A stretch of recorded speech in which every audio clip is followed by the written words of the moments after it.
Our paper is on exclusion and dissent in the Arab world. We're looking at survey data around from different sources in the Middle East. We're essentially making the argument that that there's a difference in terms of how people who are of lower socioeconomic status versus people who are higher socioeconomic status engage in political activities. And we essentially make the argument that those who are better off, those who are higher up in terms of income, education, employment status, have a higher personal cost of political action than those who are unemployed, less educated, or poorer.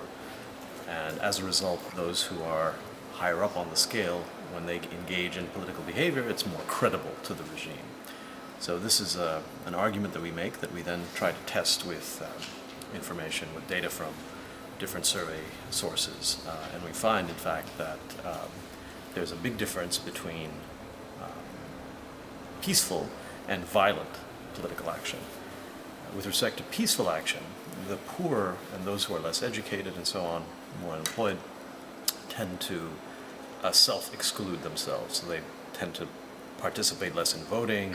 They tend to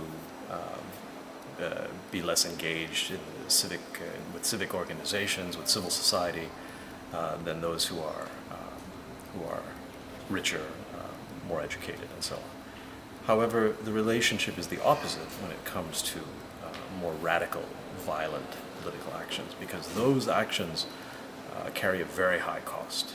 And so the argument is that if the poor are unable to rely on these normal high-cost signals of voting and things like that, then they will rely on a uniformly very expensive approach, which involves political violence. So this is a model that we've taken and applied to the data, and we find that it seems to work. So we are able to explain, for example, why it is that when it comes to voting or other types of behaviors versus engaging in more dramatic political actions in the Arab world, that different groups are involved.